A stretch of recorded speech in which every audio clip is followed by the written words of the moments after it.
I got the thumbs up. Let's roll, baby. Let's roll. All right, folks, we got things to talk about, man. We got things to talk about. But most importantly on the docket, we got to talk about something that's really, really, actually, really near and dear, right? And for those that are probably wondering what I'm talking about, we were invited to be guests at a wonderful wedding. And you guys already know what time it is. You guys know what I'm talking about. Our guy Z-Bot got married. My man got married. You feel me? So your boy had to show up and show out. What a beautiful wedding it was. What an awesome event. I'm so proud of my guy Z-Bot, man. Like, listen, man, young man, tying a knot, making an honest lady of his woman, Caroline Bell. No more para-husses, Caroline Bell. Beautiful, beautiful wedding, beautiful couple. I couldn't have been prouder, couldn't have been happier for my brother. I'll tell you right now, man, it was a really great time. And it's, you know, when you see Z-Bot, let me tell you something. You know, when you get to meet someone, I've met Z-Bot multiple times, so it wasn't my first time meeting him, but you get to meet Z-Bot and his family. And his family is just as beautiful of a person that he is. And that's real talk. That's real talk, man. So big shout out to my guy Z. I mean, we went out. Let me get out of the way because, you know what I mean, P Money was there too. You see it. You mean the boys came in? You mean Pierre's kind of leaning down. He's like 6'4", 6'5". Look at the size of his brother, man. But we had a great time. We showed out, and it was really nice to really get it going. Let me just walk out the way a little bit because we got my guy, the thigh doc over here. He's actually really much taller than he is right now. He's leaned down a little bit. The way I had to crop it, had to make it work. Then we got my man Z-Bot. Then we have the beautiful bride, Caroline. There she is. She was absolutely stunning. Z-Bot looked great. You know what I'm saying? You got myself and my man P Money. Listen, man, what a time. What a time. It was a great wedding. I can't sit here and not show out because it was awesome, man. It was a time for us to celebrate someone you care about. And what an awesome time it was. Beautiful people, beautiful family. I can't get over how great both families are. And it was awesome, man. I mean, you boys have to show out too, boy. You know what I mean? We got the picture. I got the wifey's up top. I mean, you got P Money. You got P Money's beautiful wifey over here, Keisha. Also, wait, listen, man, we showed out that wedding, man. We had to really, you know what I mean, make it happen and represent. This is not just a podcast we get on here. That's fam, man. That's real tough. That's love. And it was really, really nice to get out there and celebrate my guy Z and his father. Amazing. His mom, Mama D, if you're listening, Papa, if you guys are listening, man, I couldn't have been happier meeting you. And I'll tell you right now, I made a connection with someone. I got to get this off my chest because it was a moment. I made a connection with someone, man. I was talking to Z-Bot's grandmother. That woman, I'm going to tell you, man, because any wedding I go to, I want to make sure, like, you know what I mean, at least for me. I mean, no wedding, in my personal opinion, you can't have God without you. You need God in the middle. 3 cores, baby. You, your wife, and God together. And grandma was like, you make sure that you guys keep God first. And I had to tell her that. And she's like, who?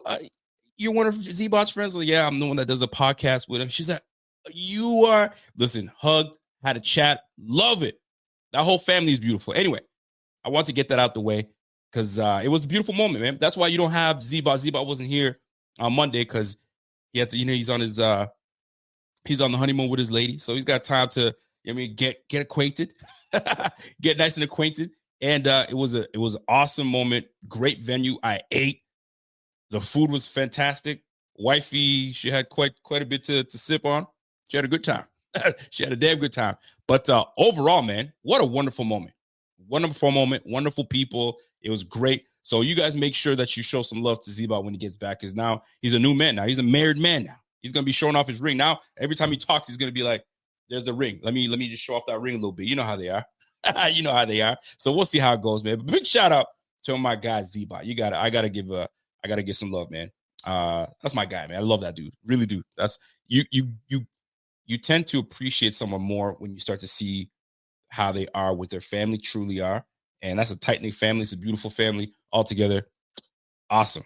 Anyway, that out the way. Question I guess we got to start, like, where do we begin? Where do we begin? Do we talk about our new signing? I think we should. So, ladies and gentlemen, if you haven't noticed, because the signing comes, and I have my guy Carl Jones that's going to be joining me, and shame on me because what I should have done was sent Carl Jones the link. And this brother's probably like, yo, if you want me to come on your show, you got to give me the link. So let me go and do that right now. Shame on me. He's going to be like, yo, where you at, bro? I need that link. You going to show that to me or what? Need that link, boy? I got you, bro. I got you. My bad. My bad, Playboy. He's going to be joining me in just a second because I want him to join me as we talk about these things that we're about to talk about. And that's our new sign, our new signing, Zion Log, I believe his name is. Zion Log. I don't know a whole lot about Zion Log, but what I do know about this guy is he's a lot to move out the way. He's a big man. He's a big boy. And if you play for Georgia, I mean, you're a problem. If you play for the Bulldogs, you're a problem. And that's who we have recently signed. And I'll be honest, man, I don't know a whole lot about Zion Love. I'm going to tell you right now. I'm going to tell you. So, by the way, shout out to my guy, Dave Myers from BIB, built in Buffalo, doing big things out there. Salute to you, my guy. Listen, I hope your knee gets better. The whole time, my man took his leg out. And I was like, man, you need some sun. You white as hell. Turns out it was like a whole wrap. He had his foot all wrapped up in white. My bad, bro. My bad. I thought he was pale as ever. I mean, he is a little pale, but, you know, a little melanin don't hurt. But much love to you, man. But real talk, Zion Log, defensive tackle. So that plays a part because we're like, okay, we just signed a defensive tackle. Here I am thinking, hold on a second. We signed a defensive tackle. Is it because we got gashed for 271 yards? Because, you know, McDermott, which the one thing I do appreciate about McDermott is if we get gashed somewhere, if we're lacking in a position, him and Brandon Beane don't wait. If they feel very confident in where they're at, they'll stay put. But if they feel like something's up, we got to fix that. And we kind of understood the assignment because last year we need to beef up the middle because I mean we were gashed a couple times and we brought in Poona Ford. Poona Ford comes in. I think a couple years before we brought in Jefferson, right? So like when we need the beef, we need the help, they tend to attack it and get there. By the way, salute to my guy, Carl Jones. My bad, man. I had you waiting in the room. You know what I mean? But we're going to get into that because this is where Carl Jones might be able to help me out because I don't know a dang thing about Zion Log. So hopefully my guy, Carl Jones, can shed some light. So without further ado, let me bring in my guy, Carl Jones. What's good, my G? What's up? How we doing? I'm doing well, man. Listen, I want to apologize, man. Listen, gentlemen, this is my man Carl Jones from News 4 Buffalo representing, and he's got quite. I'm sure he's going to have quite a few nuggets that he'll want to share with us. Things that he can share, obviously, but we'll get into this. But let me get right to the nitty gritty, man. Zion Log. We bring in Zion Log not to the practice squad, but to the actual 53-man roster. What do we know, or what do we need to know about Zion Log? I'm hoping you can help us out. You're a big boy. He's a big boy at the defensive tackle spot, 330 pounds. A different body type that I think the Bills have had, you know, on the roster. And he did play, won 2 national championships at Georgia, spent 5 years there. So he's familiar with a lot of the current Bulldog boys on the team, James Cook, Van Pran Granger as well. I'm forgetting one Bulldog, another one, but there are 3 current Bulldogs on the team. So he has some familiarity on the roster. Right. 6th-round pick from this past year. So they're clearly, I think this move corresponds with the Von Miller suspension, but I think it's also something that the Bills clearly needed to address as well because Austin Johnson, his snap count decreased in the second half, like he didn't play at all. So maybe there was addressing that as well, some reserve depth on the defensive tackle spot. But regardless, that's what you're getting out of him. I can't tell you much about what he's done in the league because he ain't done nothing in the league yet. But he was a 6th-round pick from this past draft. Well, okay, and I'm so see. This is why I bring on Carl Jones because Carl, you're my guy, man. Like you set me straight if I don't know anything about it, especially because I mean, you're a collegiate player yourself, D1 player yourself, so you kind of know some of these boys, right? So I appreciate that very much. So when you see that type of signing, I initially was like, that's because King Henry did a number on us. So they need to they need to tighten up. They need to tighten up real quick. And lo and behold, it wasn't necessarily just that. It was also because we just lost Von Miller to a 4-game suspension. Oh, did not see that coming. Especially because, I mean, his gaffe, if you will, that all that stuff happened like almost over a year ago. So Von Miller has now been suspended 4 games, not due back until October 28th. Is this a big blow to the defense? Considering the player that he was, at least through the first 3 games of the season, for sure, they'll have to figure out to maneuver some pass rush in a different regard, because that's what he was bringing, especially through the first 3 games of the season. And then going forward, they're going to go up against, I mean, the schedule gets better. I mean, to be fair, the first 3 games of the season, I know going in, the schedule looked kind of tough. At this point, I think it's fair to say it wasn't. And you're going up against C.J. Stroud, a guy who is shown to be a top 10 quarterback already in his second year in the league. For whatever you can say about Aaron Rodgers and the Jets, this Jets team always gives this current version of the Bills fits. So you're going to need these guys, or at least the best roster that you can field out there, especially when you've played some better quarterback play. So it'll hurt for sure, along with the fact that you're missing other guys. I think that's the biggest issue here. If it was just him, you can manage it. But it's Vaughn, whenever Terrell Bernard gets back, Taron Johnson, along with Matt Milano as well. So for those that are kind of living under a rock and are not certain as to what's going on with Von Miller has been suspended 4 games without pay for violating what the NFL is calling the personal conduct policy, announced today. So, like I said earlier, he's not due for eligibility to be reinstated on October 28th. That is week 8. And that comes when we face the Seattle Seahawks that was in a freaking dogfight last night with the Detroit Lions. So, I mean, listen, you guys already know what time it is with Miller. I mean, obviously in 4 games that we've had him on the field, he's had 3 games with 3 straight sacks. Last week, I mean, just this past weekend wasn't a great one for us, but I mean, we learned to win some, we lose some. I mean, we're talking about a 3-time All-Pro here, right? So the fact of the matter is this: he's looking like the old Von Miller, and it seemed as though we were getting back the old Von Miller that was able to get to the quarterback in no time. So this is a big suspension. This is a big one for us. And what that tells me is him being gone 4 games, somebody's got to step up on the edge. So Greg Rousseau has been doing a phenomenal, great job, phenomenal job thus far. AJ Epinesa has been active. So now that we need a closer, who becomes the closer? And something that I was excited for when we drafted this individual. I think he gets a lot more time. Do you know where I'm going with this? Javon Solomon. Hey, my guy, Javon. I'm jacked up for Javon Solomon.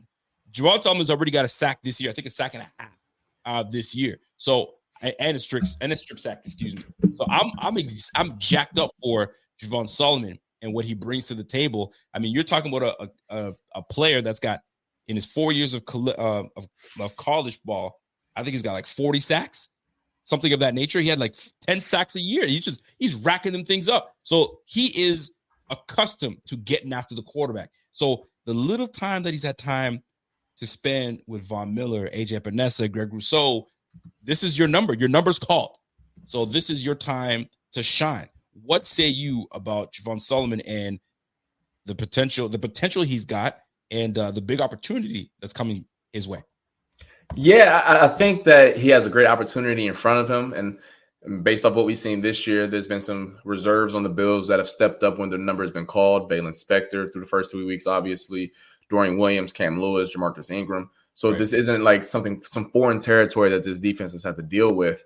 And then also, when you look at the role that Von Miller had up until this point, it wasn't like he was playing every single down and snap. And I think that'll really help out Javon Solomon in terms of maybe not being overwhelmed when he gets onto the field. You know, just like, hey, you're just a third down guy. That's all Von Miller was, sporadically early down snap guy. You don't have to worry about all the different stuff that the guys who play 70, 80% of the snaps have to do. So, hey, man, third down, this is what we like to do. Here's all the stunts and the packages and all the creative stuff we like to do. Hone in on that so you're not, overwhelmed with the playbook. Because, quite frankly, when you're young, the game just speeds up. It gets faster at every level that you go, especially in the trenches. I mean, unless you're one of those elite guys, the learning curve is a little bit steeper just based off how physical and how quickly the game works up front. So I imagine that's what they'll do. You won't see some crazy snap count from him. It'll be, if I had to imagine, very similar to Von Miller. But then also Dawon Smoot, is back now as well. So I think that'll help out in terms of too many snaps for him. Speaking of Dawon Smoot, what a bozo thing to do. I mean, you got cameras all around you. I'm talking about like on top, to the right, to the left. Like, you're not gonna get away with kneeing somebody in the face. Like, come on, fam. Like, just some of the things that some of these cats do. I'm lost for words sometimes. Like, fam, why even do that? You're not that guy, first of all. But anyways, it is what it is. But Smoot will definitely have his opportunity to really excel alongside Javon Solomon and the depth players. I mean, I'm looking forward to Dwayne Carter getting some more time as well. So this will be fun to see how this all plays out. But Von Miller being suspended obviously is a big blow to the defense because you lose the experience, you lose the leadership. There's a lot of things that you lose when a guy like Von Miller is sent packing. I mean, packing for now. But when those things happen, other things happen, right? And this is where you have players like Dwayne Carter's going to have to step up, AJ Panessa. I mean, all the slew of players are going to have to step up on that defensive front. So love to see that we'll get to see depth players step up. And who knows, Zion might come in and be a big difference maker. I don't know.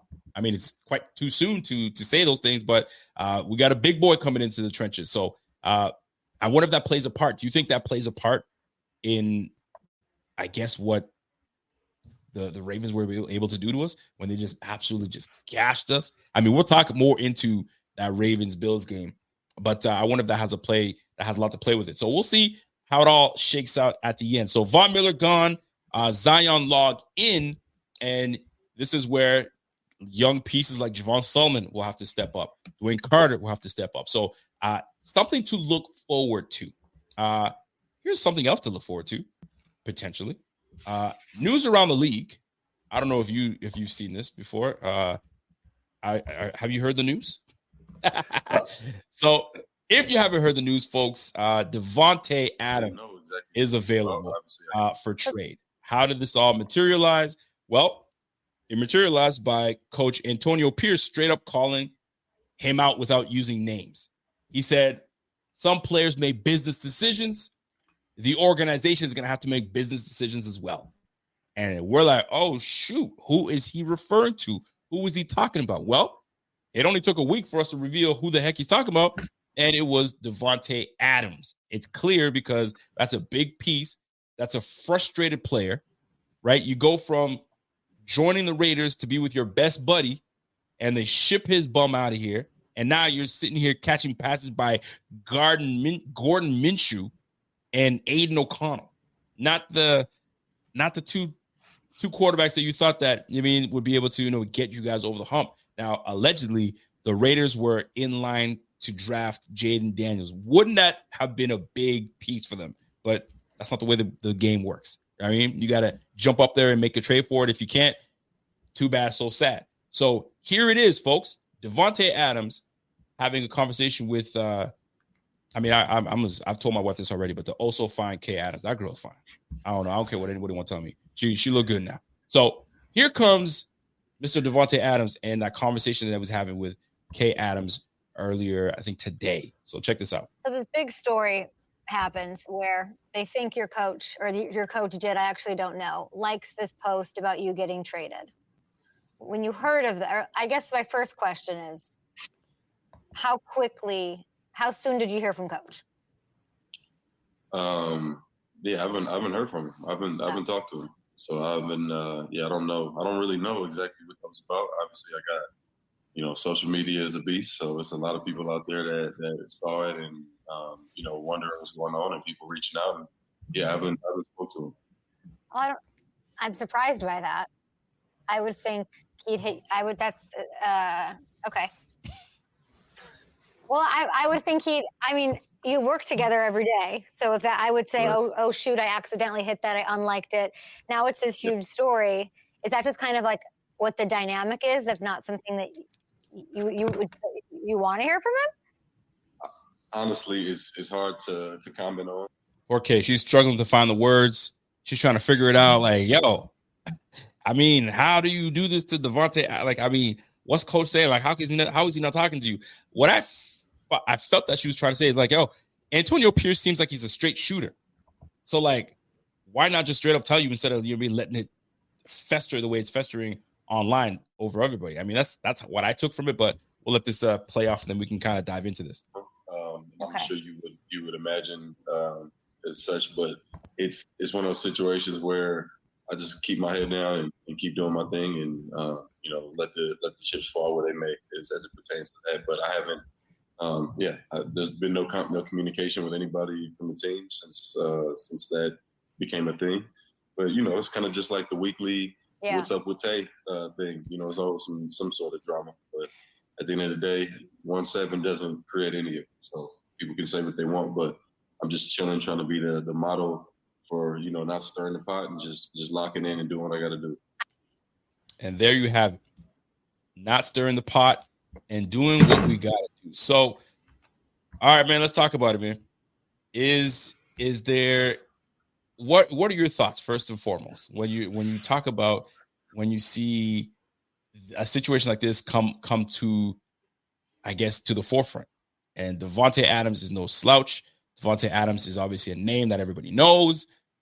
And right now, when you look at the state of the league and you look at the state of how things are coming along, there's a lot of struggling big-time receivers out there and a lot of struggling offenses passing the football. It seems like running the ball seems to be the trend right now. Obviously, passing is always going to be king, but right now it's not working for them in Las Vegas, excuse me. So I'm looking at the leaders in the league right now.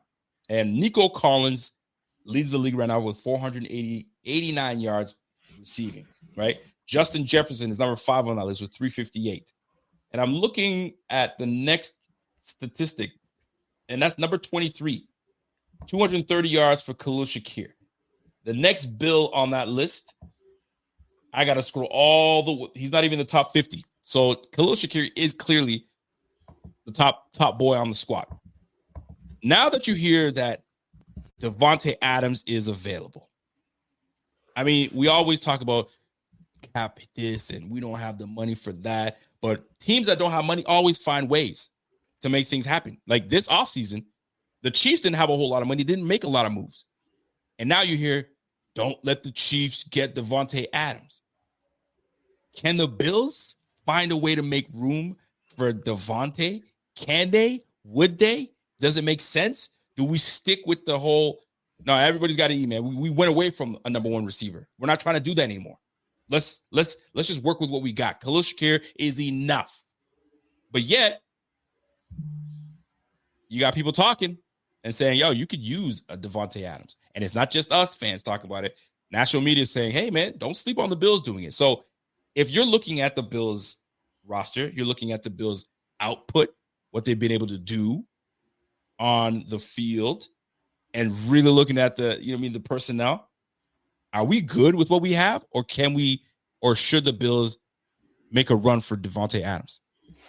I think two things can be the same here. I'm not going to act like I'm going to play the little Switzerland here for a second here and play in the middle. I think the Bills, as constructed, their receiving core is good enough. I think that they, at least in the building, feel as if that it's a unit that can do enough to make sure the season stays afloat and it's diverse enough with combining Josh Allen and Joe Brady, that it's a group that wouldn't tank the season, and that they have high hopes in a Keon Coleman to develop as the year goes on. Obviously, high hopes in a Khalil Shakir, figuring out whatever going on with Curtis Samuel. You can go on and on. However, if there is one type of receiver that this group doesn't have, it is the X receiver on the ball that is a route winner. They have the ball winner in Keon Coleman, but they really don't have the guy where if he's lined up on the ball, guy in front of him pressed up, it doesn't matter what the corner, who it is across from outside of maybe Pat Surtain, he's going to win. And that is what a Davante Adams would provide you. Even at his, I believe he is 31 or 32, if I'm not mistaken. So that is something that the Bills would need. Now, the salary cap ramifications of this are a little intriguing. Stay with me here for a second, people.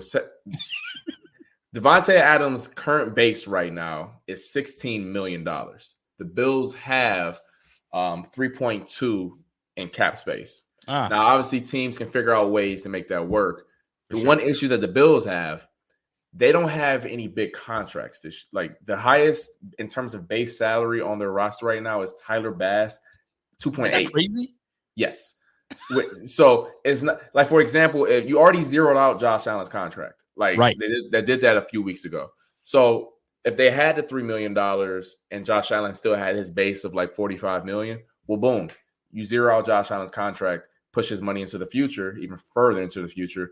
And now you created $40-some-odd million right there. The problem is the Bills don't have that right now. So the only way that Davante Adams can end up in Buffalo, and this is why I think it's a little bit unlikely, is that you would tell Vegas, you guys zero out his contract, and we just compensate you guys with a higher draft pick. The issue with that is, if you're Vegas, one, why would we take on more dead cap than we already will by trading Davante? And two, you're not the only team bidding for him. So unless the Bills offer up such a first or like a 2 and then like 2 2s or something like that, where Vegas can refuse to say no, that's the type of offer it will take. It will take the Bills saying, hey, we'll give you a 2 this year and a 2 next year. And then Vegas will be like, damn, that's probably as best as we're going to get for a 32-year wide receiver. Because otherwise, there are teams right now who can acquire Davante Adams without doing any funny cap space stuff. I will say, and I think Davante is still an elite player. Yep. Another ex-receiver type that is disgruntled, not working out this year, is Amari Cooper.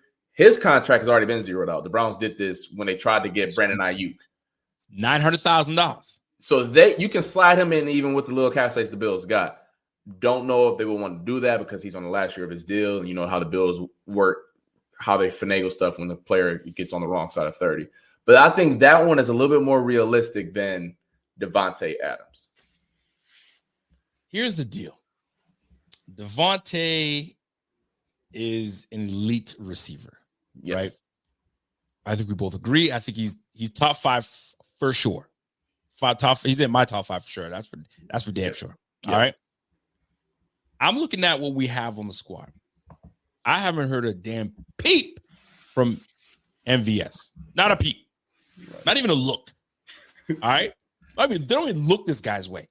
When they say huddle up, everybody, and Davante's coming in, they're like, yeah, okay. I guess you can come too. That's the way I feel like they treat MVS on this squad. All right. You got Gabe Davis light and Mac Hollins. That, I mean, here and there, he's good for a reception or 2, and that's about it. So really what we're working with is Khalil Shakir, Keon Coleman, and Kincaid, because I haven't heard a damn thing about Curtis Samuel. And now, I was trying to give him some grace last week. Grace is up. The grace is up. All right? We'll get into that in just a little bit. So for me, if you, and we talk about a window, right? And this window conversation has been happening for some time. And we always say, yo, the window's always going to be open when you have Josh Allen. Okay? And that's a fact. But if you have an opportunity to pick up that phone call and say, yo, what's it going to take if you're going to trade Adams to us? First of all, trading him within the conference is nasty work. All right? That's nasty work. We've already done it before with Diggs going to Houston. All right? I can't see the Raiders saying, Buffalo, go ahead and do that, right? But the Chiefs, they're saying the Chiefs could get him. I can't see them doing it within the conference. That's deadly. They couldn't do that either. So if they were going to trade him, they'd have to trade him to the NFC or a team that is just not viable to do anything. So he's in a terrible position.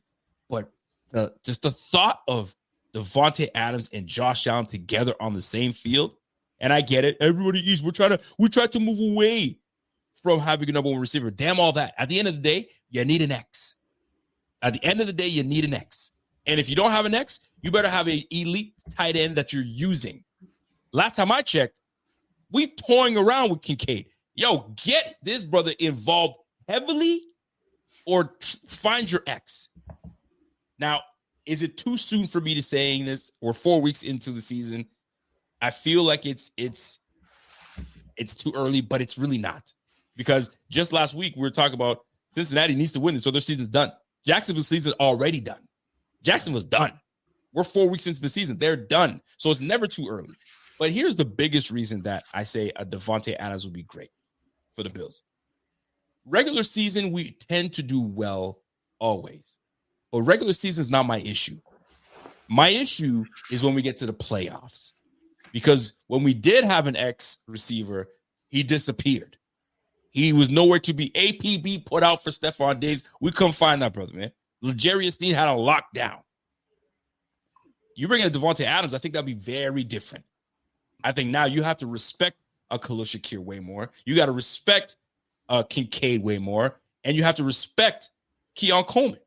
So that would be, like you said, a route winner. He's a route winner. That boy's routes are so smooth. Now, all this talk that we're doing, very slim chance that Davante ends up in Buffalo. But you never say never. You never say never. And I will say, I did lay out the possibility for it to happen. Brandon Beane would tell Vegas, you guys eat the base salary, zero it out. I saw someone in the comments point out the example of Leonard Williams and how the Seahawks did that last year. And that's the exact scenario that you would do here. You tell them, hey, zero out his deal, and then we will overpay in terms of draft capital. That's the way you do it. The one difference between this one and that one, the bidding services for Davante Adams will be slightly higher than Leonard Williams. So you may have to cough up maybe 2 twos. Because I know the bidding price is starting at 1-2 right now. If you're forcing them to eat even more dead money, they're going to want another sweetener, maybe a 2 and a 3. So I think that's a 2 and a 3 could do. I mean, those 2 twos. I was actually looking forward to having those 2 twos going. No, I agree, but I'm saying if you're Vegas, say because if I had to guess right now, I think the 2 front runners are probably Washington and New York for obvious reasons. From both of one, New York obviously is Buddy, and then Washington. We saw what happens when you have a quarterback on an accelerated timeline. You saw what the Texans did and how they're going all in. If the Commanders feel as if they have a dude, well, you better go all in and start surrounding him with some guys. So I think those 2 are the front runners, but hey, never say never. Never say never. Never say never. But you know what? You did lay out a way for to do it. Eat all the money. We'll try to find a way. The question is now becomes, do you like your draft capital in order to stay young and build, or are you that confident in this team that you guys can win it right now? Right. And that's the real question. Are you confident enough you're in the totality of your roster and your roster makeup that you can go at this guy and he instantly makes you guys that team? And that really is the question that remains. So right now, Davante Adams will be on another team. The question is when? When will he be? Will it take until week 8, or will they try to get rid of him sooner? What say you on Antonio Pierce jumping in and saying, man, I ain't with that, man. You don't want to be here? Dip. Get out of here. I ain't playing with that game. I don't care who you are. You don't want to be here, out you go. How do you feel about that boldness? Yeah, I mean, if you're trying to instill a culture, I think that's one way to do it. I do know that, and we're not in the locker room, so this is all speculating stuff here. For how many times Davante Adams has said he's disgruntled, whenever there's smoke, there's fire. I think Bills fans can relate to that just a little bit based off of what they dealt with 14 over the past few years. Right. But listen, maybe other guys in the locker room feel the same type of way, and this is AP standing up for the other 52 in the locker room. I don't think that's the case, but if I'm spitballing here, I know AP comes from that like straight shooter, old school mentality of not just not just coach, but player. We all watched him do great things for the Giants for all those years as well. So I'm not a fan of it. I personally am a big fan of keeping everything in-house. But, I mean, if there were other people in that building who felt the same way about DA, if there's one person who does have the cachet to say that, it's the head coach, because right now they don't have the quarterback who can say that. And that's the tough part in all this, because it's like you said, man, like, listen, there's only so many teams that you can fight with, and you don't have the capital to fight with them. So it's almost a moot point. And I guess my question for you now becomes, all right, so we don't get Davante Adams. Are you still confident in the receiving core that we have right now, 4 weeks in to the season? I feel the same way I did in July and August when I saw the team up right. close and personal at training camp. I think they're good enough. And when you have a cyborg at quarterback, let me backtrack it. I think they're below average. But when you have a cyborg at quarterback, you can uplift it to good enough. And I think that's the difference here. I'm not saying 17 is the boy in Kansas City at all, but you kind of saw what a good offensive coordinator and what a historically great quarterback can do with a subpar unit around them. We just saw that win a Super Bowl last year. Now, one difference is Kansas City's defense is much better last year than what the Bills are trying out right now. But it can be done, and I think that, truthfully, what they have right now is better than what the Chiefs had until January, because I think Rashee Rice took a huge step in the playoffs last year, which helped them out. But right now, I think they are good enough. And now they do have some matchup problems, body types, and secondaries that give them problems, like we saw Monday or Sunday night. But there's about 4 teams in the league that are going to do that to you. So it'll be interesting to see what happens. If he goes to the Washington Commanders, though, bro, deadly. That team is already looking super nice. And Jaden Daniels is playing lights out. So you put Davante, you get Brian Robinson. Brian Robinson right now. Is it Brian Robinson? What am I saying? Brian Robinson. Yep. Robinson? Yeah. Brian Robinson running the rock right now. Jaden Daniels playing the way he is. Cliff Kingsbury doing what he does. You put Davante next to Scary Terry. That'd be nasty. That'd be nasty work. So we'll soon see how this all plays out and shakes out. So we get that out the way. We get all the NFL stuff out of the way. Let's talk about the bullying that happened in MT Bank Arena. All right. And the Bills recently was on prime time, and they absolutely got their tails whooped. Inside, outside, you know what I'm saying? Listen, you name it. We were outplayed, outcoached, out-hustled. They were more physical than we were. You name it, they were that. And if this was a game for the Bills to lose in that way, I'm stand by it. I'm okay with it. Why? Because it's nice and early. We can fix the issues going forward. Boy, was it embarrassing to watch. Carl Jones, when you look at what took place that evening, we can go with what we learned, or we can go with winners and losers. I'll let you pick on what we could talk. What topic we can hit right now. We can go with what we learned. Oh, yeah. I like that. Yeah. Tell me what we learned, because there's things that stood out to me about what we learned. What did we learn, man? I think we learned that this whole, cliche, everybody eats. And once again, I don't think that's a bad thing for the Bills to say. I think it preaches good camaraderie around that unit. They're all young. We spoke on why this isn't a bad thing to say within each other last week. But I think that sounds all good and dandy until you run across someone who can go pound for pound and man for man with you, especially on the outside. And I think it was a little bit of fool's gold with how undermanned the Jacksonville Jaguars defense was, in terms of, it doesn't matter if you play zone or man, the Bills are going to be able to dominate you. And historically speaking, as long as you have Josh Allen at quarterback, you can't play man against the Bills, because of the fact if you turn your back on him in man coverage as a defensive back, he can escape and run out of the pocket. What made Sunday night a little alarming and a little concerning to a certain extent, the Ravens did that and got home to Josh in terms of pressuring him and making him feel uncomfortable. Yep. And that's where it gets a little tricky. And we've spoken about this. I think in terms of the regular season, they're going to be fine, because there's not many rosters in the NFL that can roll out that type of style on defense to give the Bills fits. There's just not many teams who can marry the pass rush in the secondary. However, off the top of my head, there are 3 teams that can do that, and they're all in the AFC. You saw the Ravens do it. The New York Jets have done it for the past 3 years, and then the Kansas City Chiefs might be the greatest example of that. So that's what's a little concerning to me, because on Sunday night when I watched back the film, Ravens literally said, we'll put Kyle Hamilton on Dalton Kincaid. He's better than him. That's what they're saying. This is what they're saying. Okay. Kyle Hamilton's better than Kincaid, and Marlon Humphrey's better than Khalil Shakir. We dare you to win anywhere else. And the Bills tried with trying to make the plays for Keon Coleman. He had the tough drop. He did have some couple good catches after that.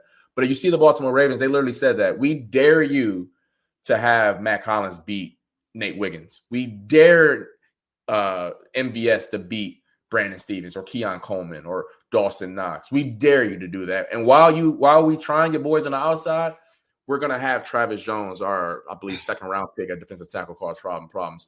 We're going to have, I believe his name's Nnamdi now, Madubuike. Be an all-pro once again. And then Kyle Van Noy, who seems to turn back the clock every single damn year. Shout out to him. It was a great game plan by them. And I think that throughout the year, it's not going to pop up too often because not many defenses can do that.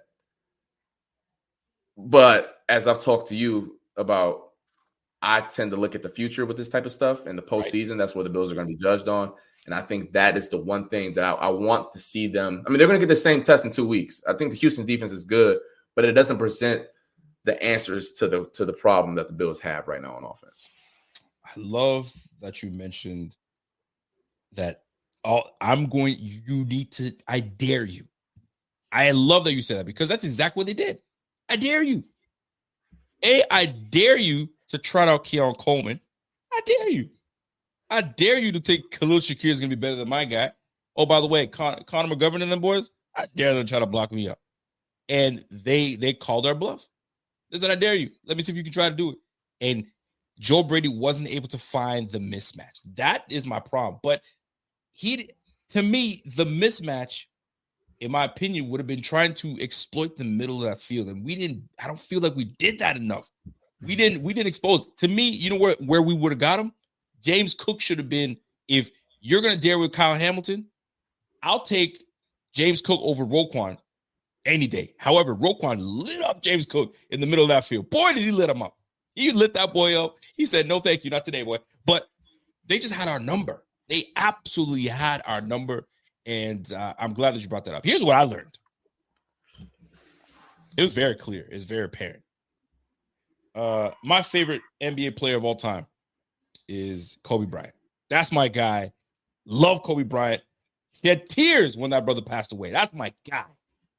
And there was a moment in Kobe Bryant's career where he was defending the inbound, and Matt Barnes had the ball, and he faked it to his face, right?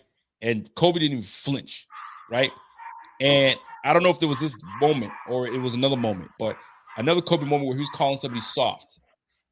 Let me tell you something, man. That defense looked absolutely soft. You know what I mean? I'm gonna use Eddie Murphy in Life when he was saying you S-O-F-T. You soft, bro. Yo, Rasul Douglas, you look soft that game. D-Ham, don't even get me started on D-Ham. Soft. Yo, the whole defense was soft. The only player that showed out, that showed a little bit of life, two players actually. That was Dorian Williams and Taylor Rapp. And Taylor Rapp learned his lesson, and he's right now dealing with a headache. But we wanted nothing to do with the physicality of the Baltimore Ravens. And what you just did was you put out tape that you guys don't want physicality.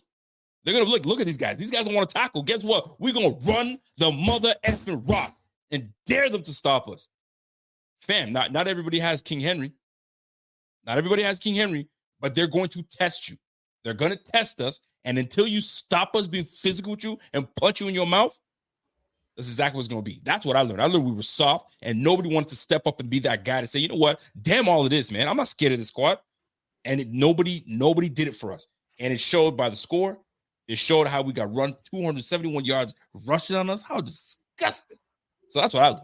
I learned we were soft that day, and I'm waiting for a dog to turn up. There were no dogs on that field. The only dogs there were was the guys in black. Sickened me. I wanted nothing to do with it. But that's what I learned in that. I don't know if there's anything else that touched your nerve that you learned in that game, but we can transition into winners and losers. So I don't know how many winners you got in this one, but I'm gonna start with you. Winners, losers. Well, you can start with winners or losers. Where do you want to start when it comes to winners and losers? I think one winner, and once again, it's not. Hey, you found a winner? I did find a winner in terms of something I think the Bills can build upon going forward. I know he had the crucial bad drop, unexcusable drop right before halftime, but I think they may have found something Josh Allen and the Coleman connection, in terms of the back shoulder balls that they were catching down the field, the left sideline. That is one way to combat some of that press physicality, man coverage that the Bills are going to see from teams that have the capable bodies to do so. Because, I mean, in 2 weeks, I don't think the Texans will do that this week. I know Derek Stingley is a baller, for my money, a top 10 guy in the league, but they don't really ask him to do that too often. But the Jets will. Like, they will tell Sauce Gardner, you got that side. DJ Reed, you got that side. Let's get up in these boys' face and let's box. And I think the Bills showed Keon Coleman could maybe be an answer to some of that. Like, he won't be the route winner. I think at this point in his career, or even at this point in the season, asking him to be the guy to win on dig routes against press coverage and asking him to win on glance routes and things of that nature may be setting him up for failure. But I think if you ask him to do the things that he is comfortable with, being physical down the sideline and using your body and your athleticism to use your basketball roots on the football field, we saw that Sunday night, and I think that's something they could build upon going forward. That's you know what, I didn't find a whole lot, but I'm gonna agree with you. I did like that, and sometimes during adversity, when you're getting your tails whooped and you're not able to count on some other guys because they're locked up or the matchup is not great. Josh found something with Keon, and that's where I feel we can build on something, and hopefully going into Houston, there's a lot of ramifications that can fit in there because this is going to be a shootout. You're going to have to air the football out. They got a pretty good defense. Maybe not as good as last year for some reason, but they got a damn good defense. So we're gonna really truly find out if that connection was just a fluke or is it something they can build upon. And I think that you might be onto something with that. Great job for taking that because it wasn't a whole bunch of winners. Let me see if I can find a winner somewhere. Because there wasn't a whole lot, man. I gotta say there wasn't a whole lot. Let me go to losers right now. I'll go to losers before I come back. Tyler Bass, man. Listen, Tyler Bass, fam. In this case, there's cause for concern. There's absolutely cause for concern. I can't not depend on you. We're already, busy enough trying to keep this offense putting up points and so on and so forth. Luckily, we've been putting up 30 plus points. We need you to contribute. And when you contribute, we need you to be consistent. And this guy is the epitome of inconsistencies. He absolutely kills a 50-yard field goal. We're like, all right, that brother might be back. 50-yard field goal right down the pipe. Boom.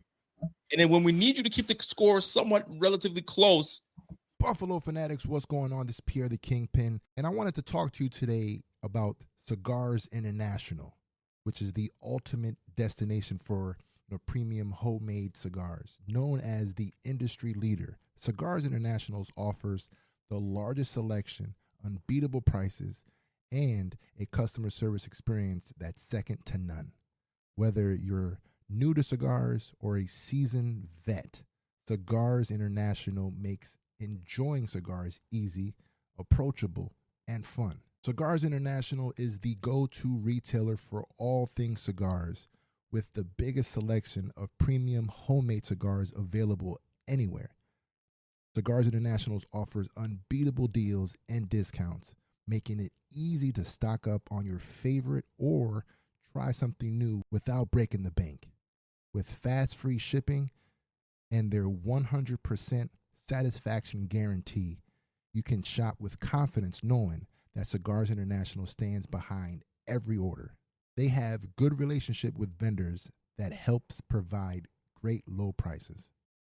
Whether you're new to cigars or a seasoned pro, Cigars International makes it easy to find the right cigar with helpful guides, staff reviews, and expert advice. It's not just about cigars. Cigars International also offers a wide range of accessories and more to elevate your smoking experience. Check out the great deals every day at cigarsinternational.com. That's cigars, CIGARS, international.com. Use code FANATICS at checkout for 20% off your order of $50 or more, plus free shipping, or visit www.cigarsinternational.com www.cigarsinternational.com/fanatics, and the discount will automatically apply. Again, use code FANATICS at checkout for 20% off your order of $50 or more, plus free shipping. Or visit www.cigarsinternational.com/fanatics, and the discount will automatically apply. You shank it. And I'm not saying that that's what caused us to lose this game, but fam, there's not a lot of confidence in you right now. The team can talk about, oh no, we still feel good about it. Nah, bro, we don't, because they brought in 2 kickers just in case. So I don't know what the heck is going on with Tyler Bass, but I'm gonna tell you right now, they are heavily reevaluating what they do at the kicker, especially next year. I think they're gonna hold on to him this year, barring any injuries, of course. But they're gonna have to really reevaluate that kicker position for next year, because right now, inconsistent. Do kickers just grow on trees? No, they don't. I get it. No, they don't. But we paid him his second contract. So when we paid you, you're the highest paid player, base salary on this squad right now. Yo, earn your money. Earn your freaking money. And right now he's not earning his money, and that's a problem for me. So that's one of the losers in this situation right now for me. What say you in terms of winners and losers for this Ravens-Bills game? Yeah, I do want to touch on Tyler Bass for a second here. Yeah, I know that based off the money that it may seem wild that they couldn't cut him. And I hope that he turns things around. I wouldn't wish on nobody's failure. But listen, if his play continues to be inconsistent, I think the Bills, if they found an adequate replacement, they would swallow the bullet on the money and figure out a way to get a better replacement in there. There's nothing worse than if it's 4th down from the 35-yard line and it's 4th and 6, they're going for it because they don't believe they have a kicker. Because they can have a 52-yard kick. And in this day and age, 52 is the old 42. So I think that's where if Sean McDermott starts to tell being like, hey, man, like this, I really don't feel comfortable in those situations, anything can happen. Now, for my loser, it's the spine of the Bills defense. And when I think of the spine, just go up, like just start from the bottom and go up. So we're talking about the D tackles to the linebackers and then back to the safeties. In 2024, with how horizontal the game is and how, I guess just how horizontal the game is and how complex the game is, if you don't have a strong spine to your defense, you're going to have a tough unit. If you think about some of the best defenses over the past, say, 2-3 years, look at the Chiefs. You have probably the best defensive tackle in ball. Then you have Justin Reed back there at safety. Drew Tranquil, Leo Chenal, Nick Bolton's okay.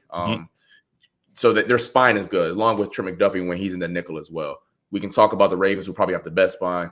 Travis Jones, Matabike, Roquan, Cal Hamilton, back Marcus Williams as well. With the Bills, because of the fact there are injuries at linebacker and then question marks at safety, you will want those D tackles to be the strength of that and maybe mask some of the issues. But we didn't see that on Sunday night, unfortunately. I believe Ed Oliver and Daquan Jones, I know tackles aren't everything, but I believe they combined for one tackle or a half of a tackle. That's not good for a team that runs the ball as much as Baltimore did. Dorian and Balin, along with Nick Morrow, really didn't play well. I know Dorian gave up the rough touchdown. There was some misdirection stuff, some of the play action stuff they were getting lost in. And then the safety play just wasn't good enough for a game of that magnitude where you required your guys to put their hard hat on and come to work. And you didn't really see that Sunday night against a team that, once again, is saying, hey, we're going to throw all – like we testing your testosterone today. Like, that's kind of like how we used to when we play ball, like whenever we play like Boston College or like Pitt when they had James Conner or those games, it was like, hey, even as a corner, we like, all right, like how much test you got today? Because it's on the line today. And listen, I was 185 soaking wet. I wasn't trying to tackle AJ Dillon. I'll tell you that. It's probably why I went in the game plan that week. But but for real, and I think that was the issue. So back to it though, the spine did not play well enough for a team that's going to go downhill and play an Oklahoma drill damn near 70% of the game. Oh, the spine. When you mentioned the spine, listen, man. I guess I gotta jump in here because I need your eyes on this because I've already spoken enough on this. I'd love to know what your thoughts were. And I'll let you narrate it, and then we'll go from there because I've narrated enough. I'm curious how your mind sees it, and just tell me to pause it when I need to pause it, rewind it when I need to rewind it. I just need you to have a look at this for me, please, because I think you're great eyes Lord. You talking about the first play of the game? No, not that one. Not that one. We could break that down too if you want to, but that's not the one I want to share you. Okay. I want to share this one right here. Help me out with this one. Okay. All right. So this is the 38-yard run to the left side. So I'm gonna let me just kind of mute this a little bit, so I don't need the sound up in here. So let me go ahead and mute that. So you see what's happening here. So we got King Henry. I mean, they're circling up. They're doing everything they need to do. But so we got Cole Bishop, the rookie. We got D Ham. We got Balen Spector. We got Dorian over here, and I think this is Nick Morrow. I think this is Nicholas Moreau, and then we got our guy Cam Lewis at the nickel. All right. So, care to narrate anything? Or are you good from here? Can I just press play, or you want to let that bad boy roll? All right. Let me know when you want to pause it or just keep going. You can pause it. All right. So, yeah, I know everyone's been talking about this play since it happened Sunday night, right? Like, oh my gosh, like Balen and Damon and DeMar, excuse me, they didn't look good here, and it's not a great look. But I will say, if you run it back slightly, like to right there, so like pause it right here. So, if you're the safety, and I've been there before, okay, you read the leverage of the backer. Okay, so if Balen Spector, just for layman's terms, I could get complicated, but we're not doing that for people at home. If he goes to the left of Patrick Ricard's shoulder pad and force Derrick Henry to go down the alley, Damar Hamlin feels that. Correct. And if you see Cam Lewis on the left side, Christian Benford, on the left side of the screen, he's doing that. He is forcing it back in. He is forcing him back inside, correct. And if Balen Spector takes the other shoulder, well, D Ham goes there. The issue is Balen Spector goes down the middle, and Damar Hamlin has nowhere to go here. So if you let it run, you see, he's going in, and then Balen Spector jumps back inside. So then Derrick Henry is a great running back. I'm going to bounce outside where there's nobody. And now you got two people hugging and kissing on the field, and it doesn't look good. So without knowing their exact run responsibilities there, you're not supposed to double take out there if you're Balen Spector. And listen, there are some other clips where I don't think Damar had his best game, but you got to pick a leverage and stay there. You can't do both. And shout out to Patrick Ricard. That's a 300-pound man. Like he can. Absolutely. That's a great man out there to be blocking. And so when a minute, yes. What's your opinion? So and you're more. I would trust your word. All right. But here's how I'm looking at this, and tell me if I'm wrong, because you kind of said it, but I also understand Balen Spector's is bad, right? So I'm looking at my man over here. He's all right. He's diagnosing right now. All right, I'm diagnosing. So right now, this is where for me, he's coming downhill at this point. Yeah, he's coming downhill. We're always taught when I play DB, I play a little DB and on the running back side. If you're ever going to lose somewhere, lose by him cutting back inside. Correct. Force him back inside where you have your help. Everybody's coming this way and make him work. Yeah. But gave him I hate this part. It's just me. But now that you explained to me Balen Spector, but you're my last line of defense. Correct. You can see things that he cannot at this point. So yeah. I'm thinking, okay, you've stutter step, make your way outside. Because if he has to cut back inside, you got the help. And then, like you said, hugging and kissing. Yeah, so that's one. Now, to be fair, to criticize and critique a little bit what D Ham is doing, we're also taught don't get caught in the mud as a safety. So regardless if someone is wrong in front of you, if you're gonna come up that far, you better take a shot. So and that's the issue here. Balen Spector, if I had to guess here, is wrong playing two gaps at once. And D Ham probably got stuck in the mud down here and came too far downhill, because if he was a little farther back, he would have been able to play both. For sure.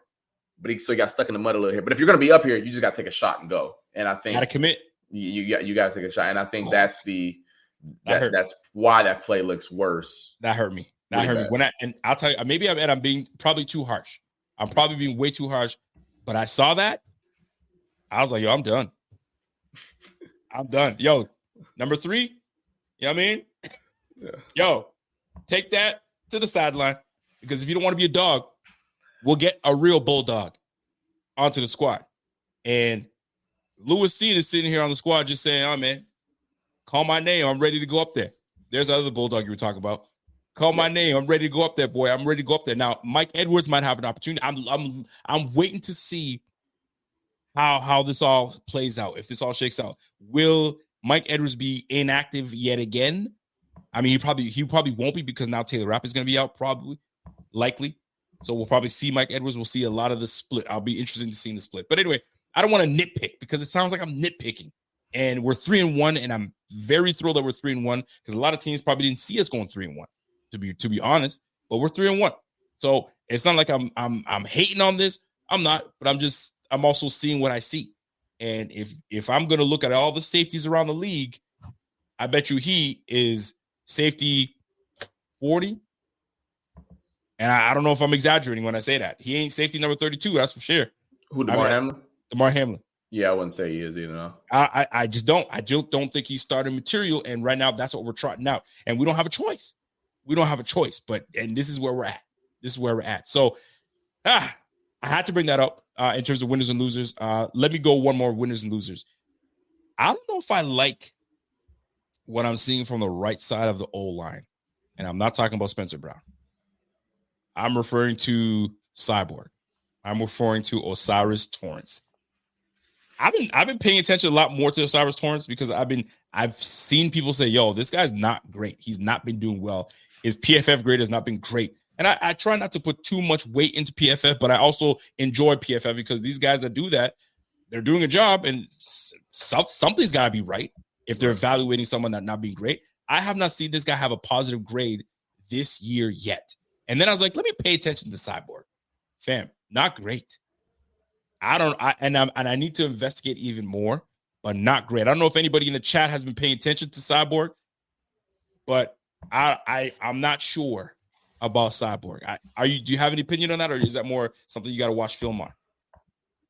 No, I've watched all the film. I think that if I told you that going into the game, the Ravens said, "Hey, we'll take our best safety in the NFL, put them on your tight end that you think is good, and we'll have Marlon Humphrey wipe out Khalil." I think there was a concerted effort to throw some stunts and simulated pressures at the right side of the offensive line. And if you can think about some of the bigger plays in the game, they were right there, whether it was Matabike, whether it was a Travis Jones, whether it was a stunt with Van Noyes coming inside.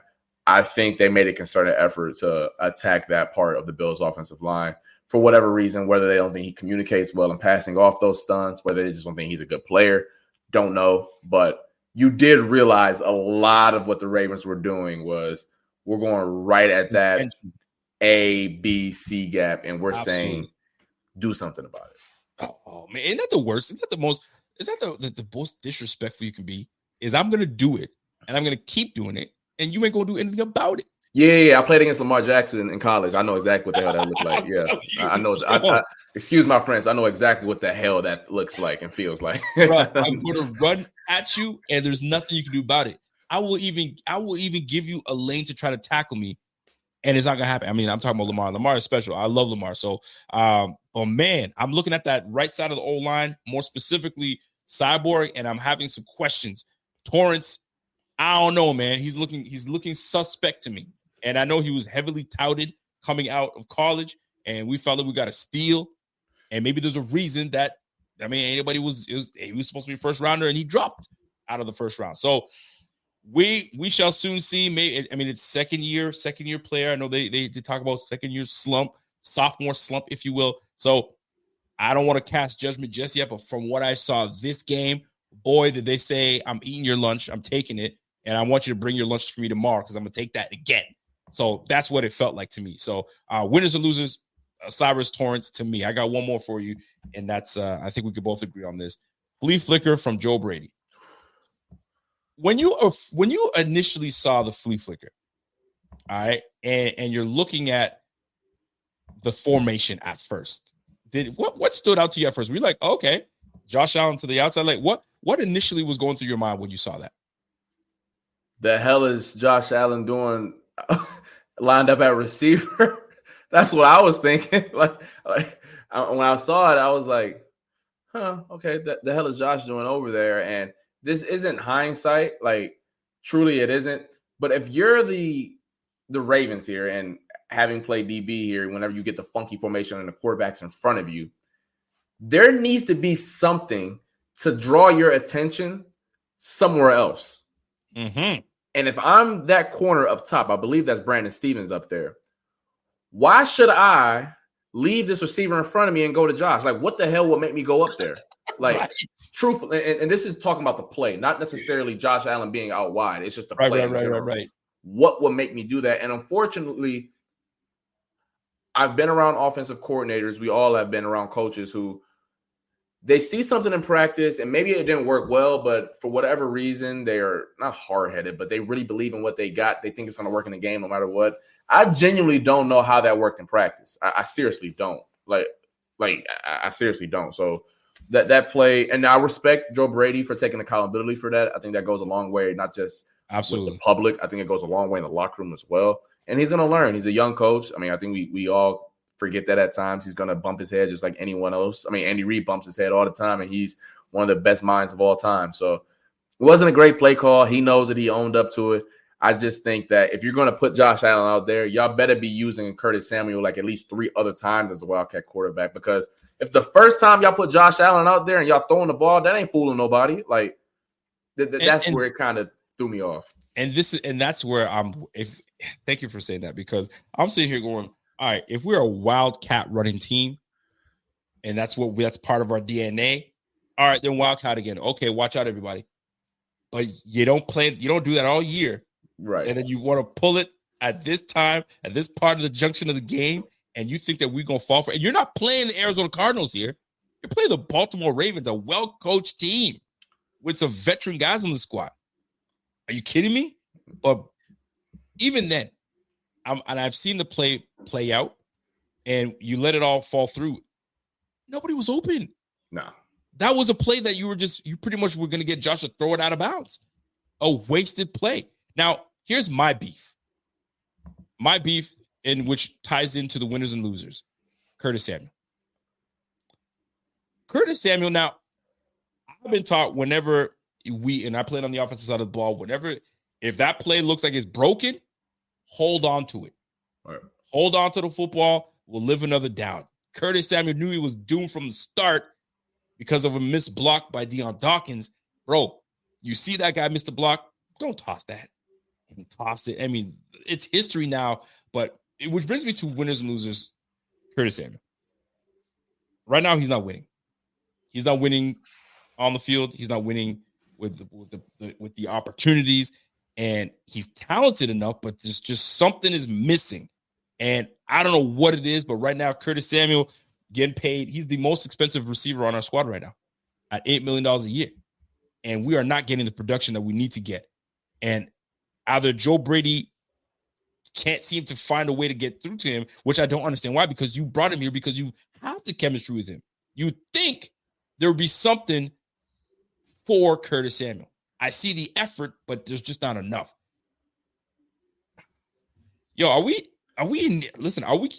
say we're comfortable. Are you comfortable with the receiving crew that we have these first 4 weeks, or does it still need to materialize for you? Well, comfortable in the terms of, do I like it? No, but Hold on. I think they like it on one Bills drive, and that's all that really matters in this conversation. But in all seriousness, though, I do think the year is young. I like not to play this whole hey, have some patience here. But this time last year, Dalton Kincaid really hadn't ascended into even a productive tight end, right? It took until Dawson Knox to get hurt, and then Dalton Kincaid's reps to come up for him to improve. I'm sure Keon Coleman's snap count will increase as the year goes on, and he's a rookie. He's literally drowning as he's playing. That's just the way it goes for those guys who are young.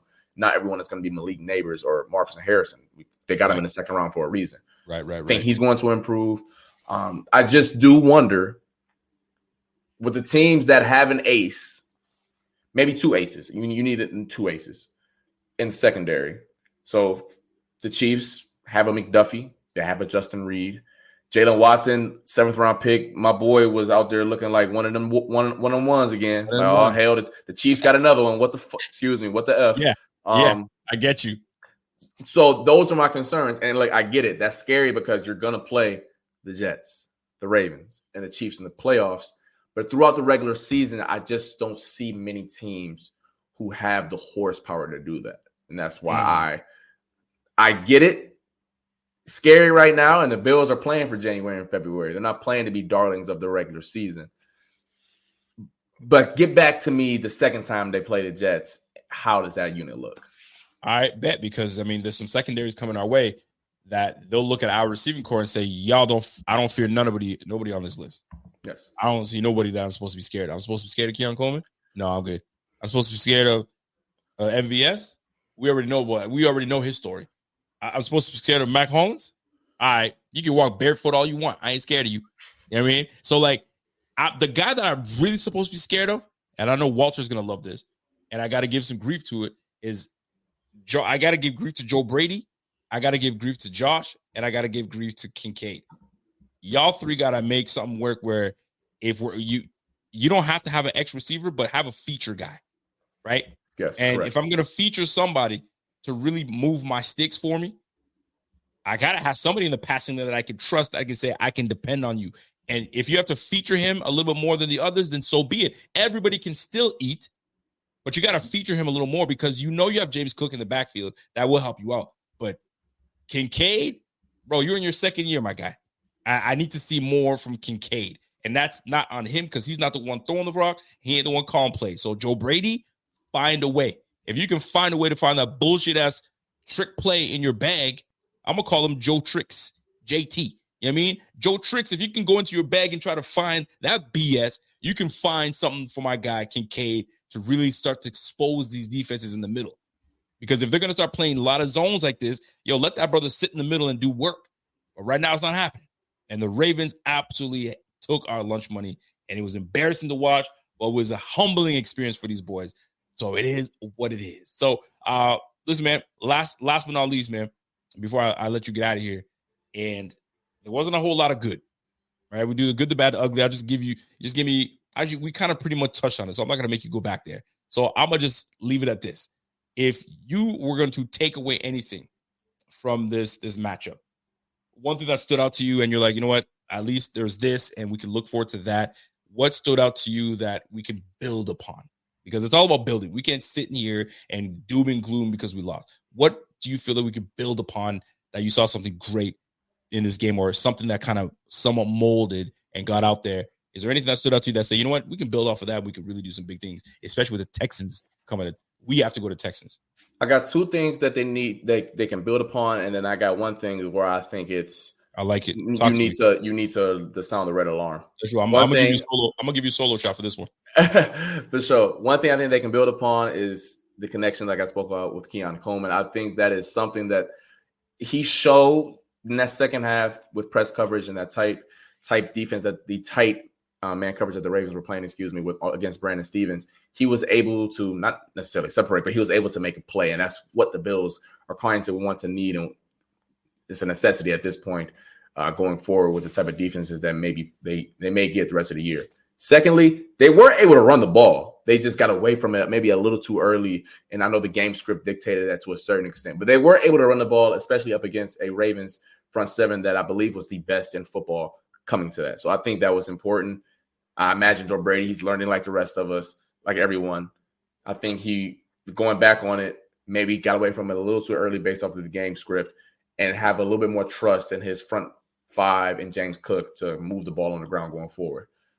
Those are two things I think they can build upon. However, there is one thing that I think we're at an 8 on the panic meter, and I think their safety play has to. Excuse me, what did you just say there? There's an 8 on the panic meter in terms of the safety play.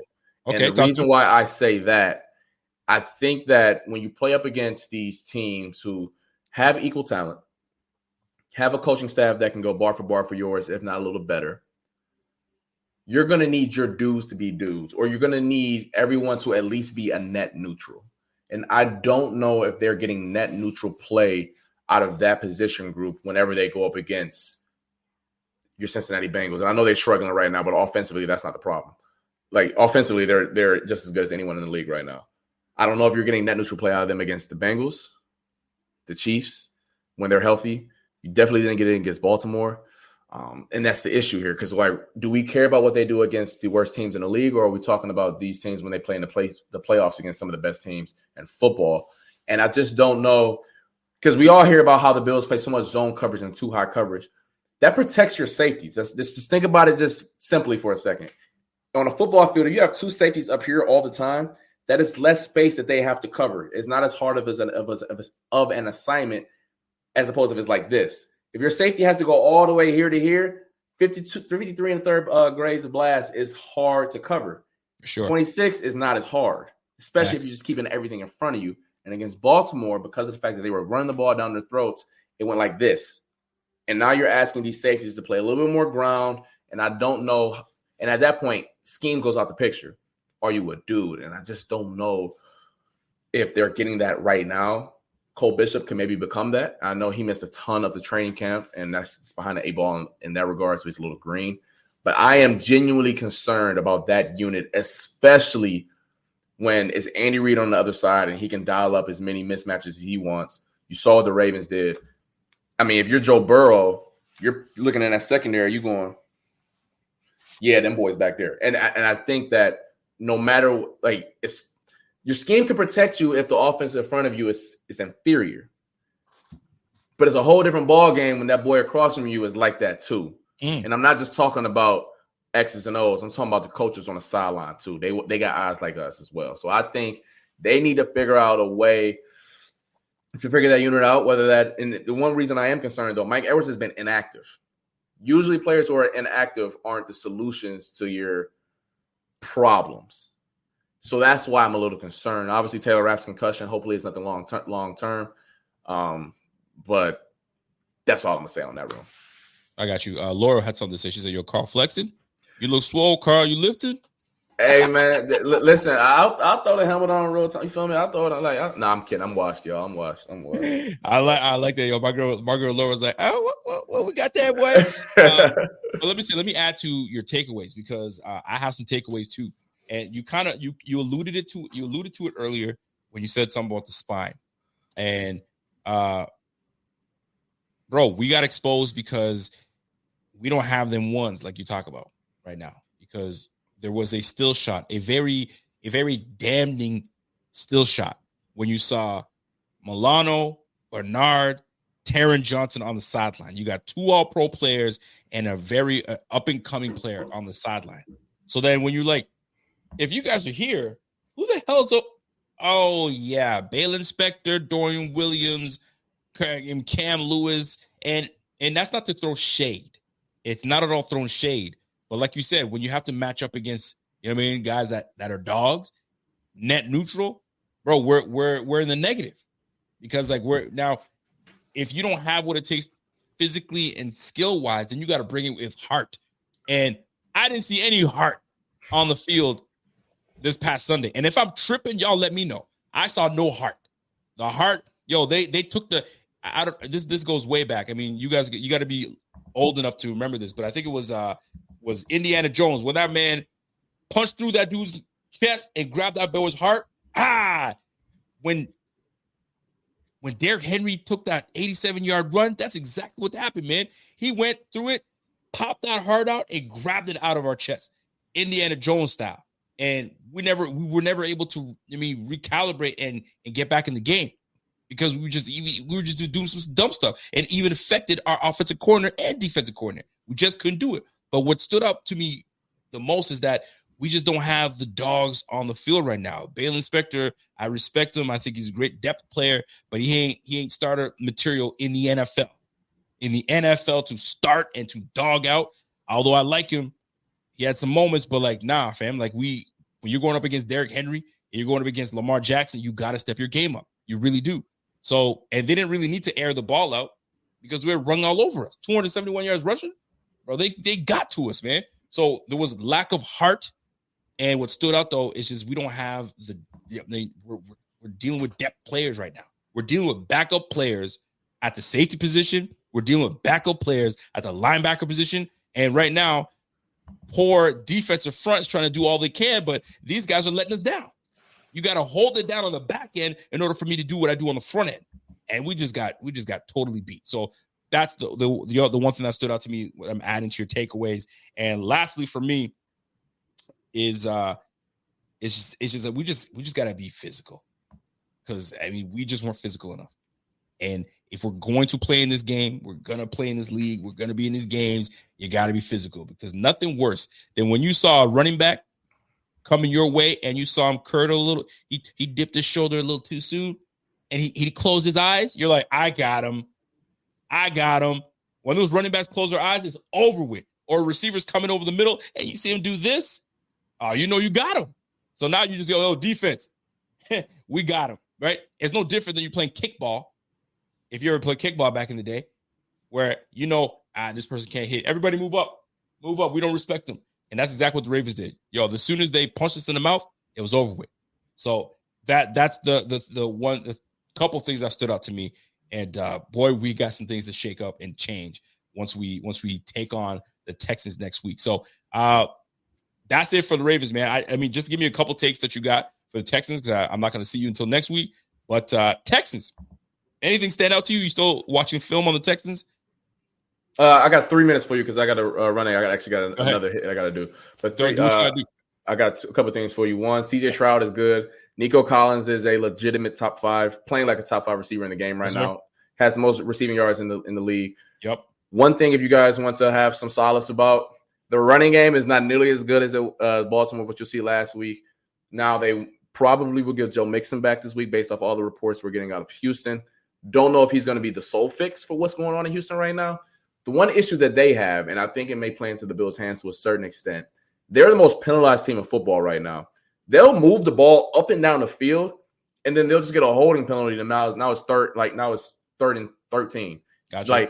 Like you watch a Texans game, I can't imagine being a fan of that group right now because it's so infuriating. They move the ball up and down the field, and boom, 15 yards back. Boom. It's coming from their best players, whether it's a Laramie Tunsil, guys not lining up correctly. So on offense, you're going to see a top 10 quarterback in the game in CJ Stroud.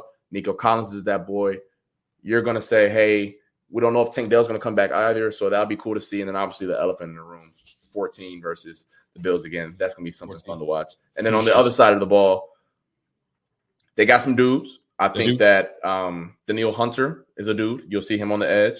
And then Will Anderson is a dude on the edge as well. So those are two guys who the Bills just dealt with some pressure up front. They're going to get another test this week. And then I love cornerbacks. You'll see one of the best in the game in Derek Stingley, number 24. Yep.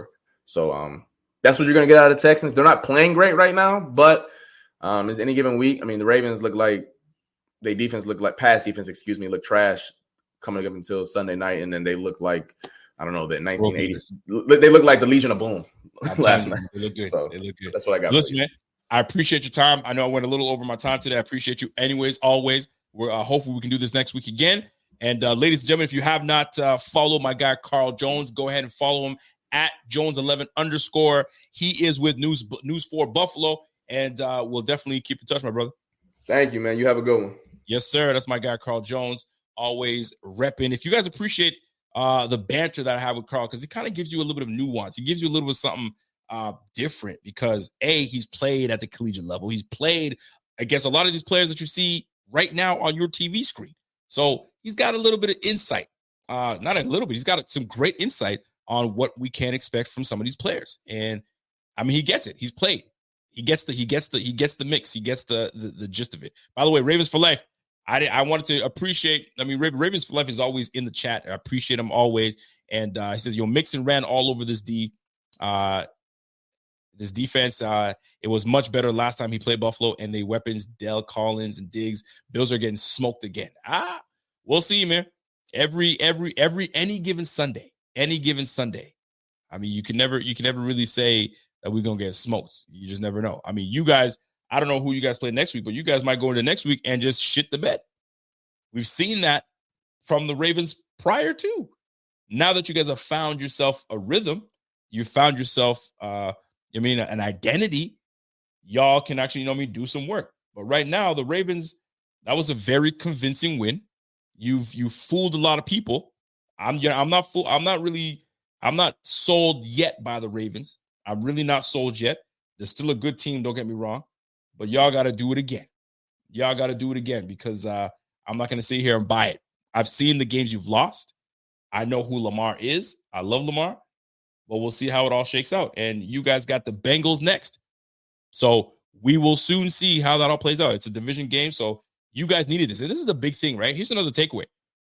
The Ravens absolutely needed this game. They needed it. They were 1-2.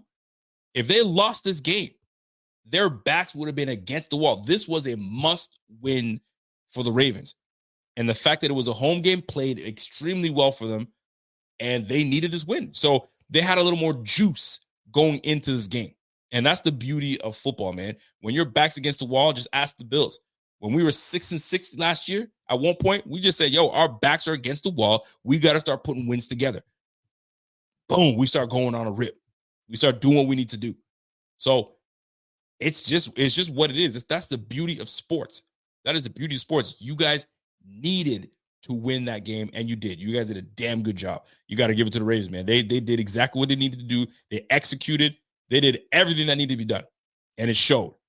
And Lamar is 6-1 against the Browns. I know he actually owns the Cincinnati Bengals, so we'll see.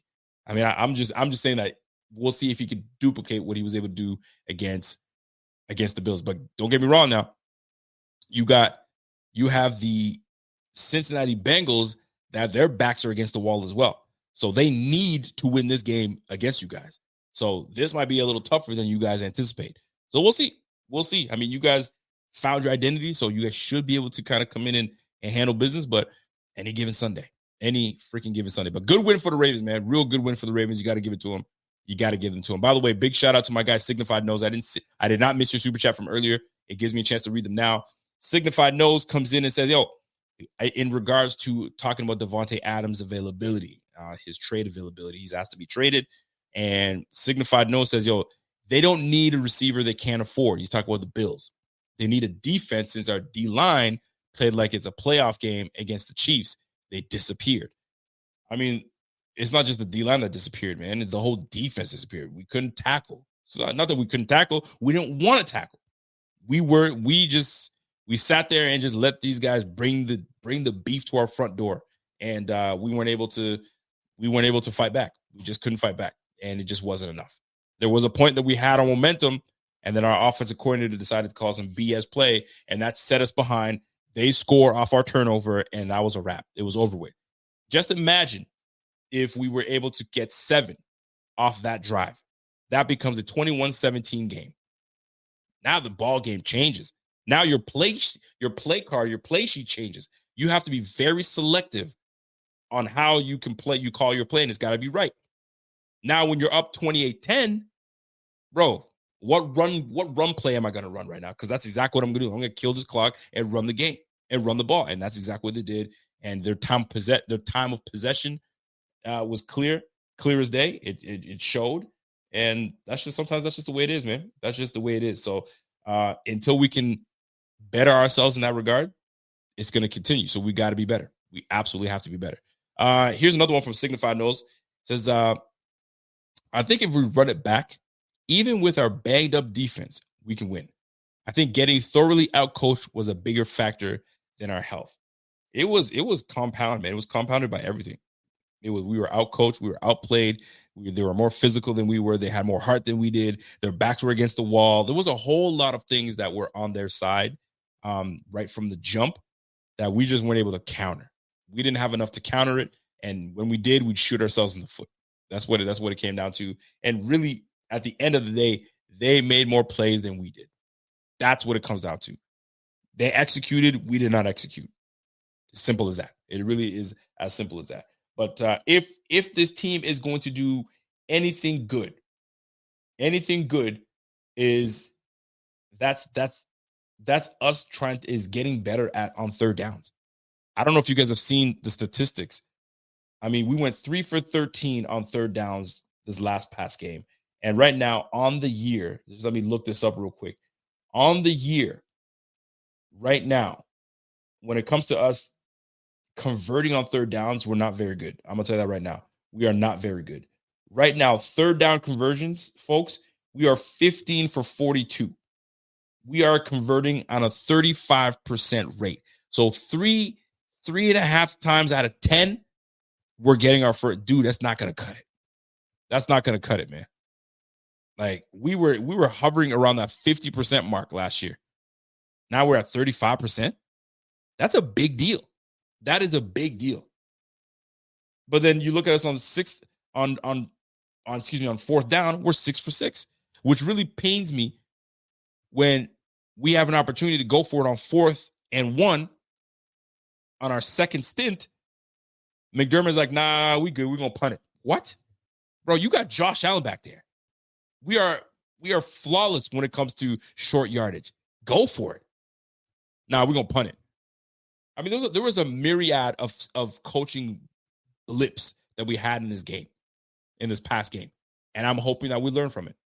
And I think we will. I think we're a good enough team that we can learn from our mistakes. And one thing that you can tell with McDermott is he don't make mistakes twice, right, in a row, like losing again in the same fashion to another team. Very rare does that happen. So I feel that we will bounce back. This is going to be a tough game to bounce back, but this is the NFL. Nothing comes easy. Nothing comes easy whatsoever. Walter, what's up, Walter? Walter says, yo, how many games, bad games, until we consider the Oliver deal bad? I get it. He outplayed it most of last season, but Oliver disappears regularly against the top competition, and this has been for years. I will push back and disagree with you on that one because us fans should know better. I'm not going to say you, but us fans should know better that defense, sometimes it's not about statistics. Sometimes it's about how you affect the game. How you affect the game. There's sometimes you are just such a menace that you can't be blocked. You're being held. You've disrupted the play. So did we get pushed around? We absolutely did. But there were some great moments that Ed Oliver came through and forced a 4th down and penetrated and disrupted the play and forced them to punt on 2 occasions. So, but for the most part, yeah, I mean, the whole defensive front didn't do well. But I still stand by his deal. I think we got him on the cheap, to be very honest with you. And he outplayed his contract last year. He really did. And the season is still young. I think we're still going to try to figure ourselves out a little bit defensively. But I mean, listen, we were supposed to have Milano, Arnard, Taron Johnson. That alone plays a big part in how our defense is played because you lock down whatever's behind you and allow our defensive front to go eat. But when these guys are running willy-nilly behind us, it makes it a little difficult. But we'll see, man. We got a big matchup coming up against the Texans, so we'll see how that goes, man. So, listen, that's my time, folks. I appreciate you guys. I'm at my hour and a half mark. I try not to go over that. But that being said, listen, man, everything that you guys have contributed to in terms of watching us, clicking the likes and sharing these pages, it doesn't go unnoticed. We appreciate it. I want to give a big appreciation to our members, our Bing Squad members. Those, you guys know who you guys are. Much love to you guys as well. And we'll continue to kind of give you the goods as we go along the season, right? So week 4 in the books. Week 5 is upon us. I'll be back on tomorrow. We're gonna preview the games that are coming up, and we'll preview a little bit of the games of last week or this past weekend that just passed and how it affects what the Bills are going to be doing. And then Thursday, we should have our guy Bot back potentially. If it's not Thursday, we'll have our Friday show, and then we will rock on and go from there. So that being said, folks, you guys have been great. You guys are awesome. Listen, the Bills, although we lost, we know where we effed up. We do. We know where we screwed up. We know all that stuff. And I think this team is good enough that they will get their act together. They'll fix their issues, and we will not duplicate that soft behavior that we had before. We're not. I mean, we apparently we have a shirt that goes around. I mean, who the guy that hits the hardest, the slobber knocker. There ain't no slobber knockers on this squad. So I'm hoping one of you guys emerges this upcoming game. So we know it's a big one. We're on the road. You know what time it is, man. Week 5 has been circled on that calendar. So this is going to be a big one, and it's on primetime TV. So we'll see how it all plays out, man. These Ravens came in and they whooped us good. But sometimes a good whooping, you ever get a whooping from your parents? I mean, I know I did. I got a whooping and I knew I deserved it, and it just made me sit there and reflect. I've had some reflecting moments in my lifetime where I had to sit there and be like, Yeah, I deserve that one. I deserve that one, and I'm gonna be better for it. And the next thing I know, I'm sitting here cleaning up and doing what I need to do. Sometimes you need a good whooping. Sometimes you need a good whooping, and you remember that whooping, and you don't go back to do that nonsense again. So we needed that whooping for the Ravens. The Ravens gave it to us, and salute to my guy Ing Ravens. I know he's coming in to gloat.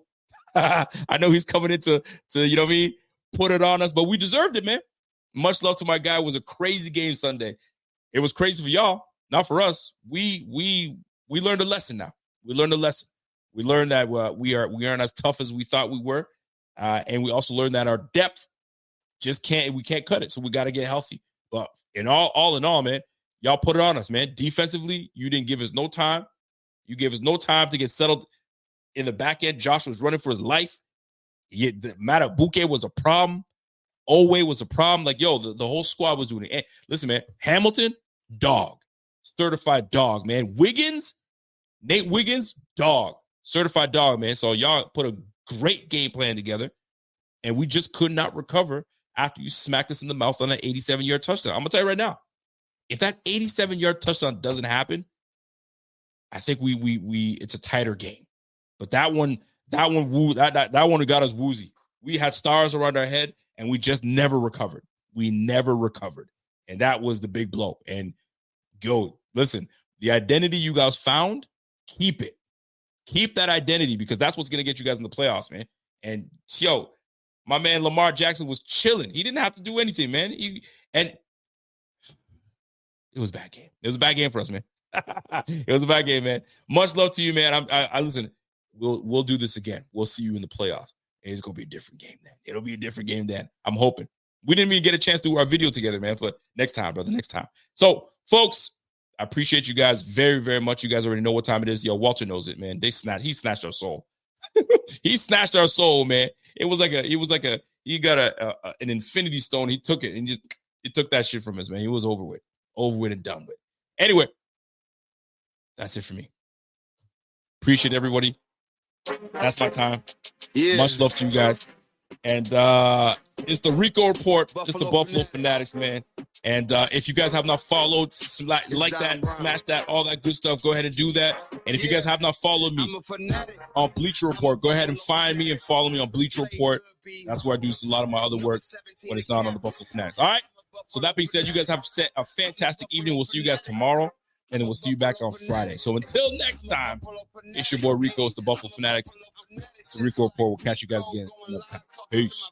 Cause the team's driven like West Hurt. Other teams can't, it's a repo. The opponents gotta call up triple O. Bills Mafia, we heating up, we too electrical. We got bean the plug, electric show. We wired up, hit up Rico, heat fired up. We know where we stand on the power ranking. Other teams fans in the comments hating, we block them all. We protecting Josh. Salute to him, he the general now. Rico got legends for interviews. How the Buffalo Bills got the best fan base. Away games, red, white, blue in the crowd. I'm a Buffalo fanatic. Play good, be humble. Number 17, the captain. I'm a Buffalo fanatic. I'm a Buffalo fanatic. I'm a Buffalo fanatic. I'm a Buffalo fanatic. Hey, I'm a Buffalo fanatic.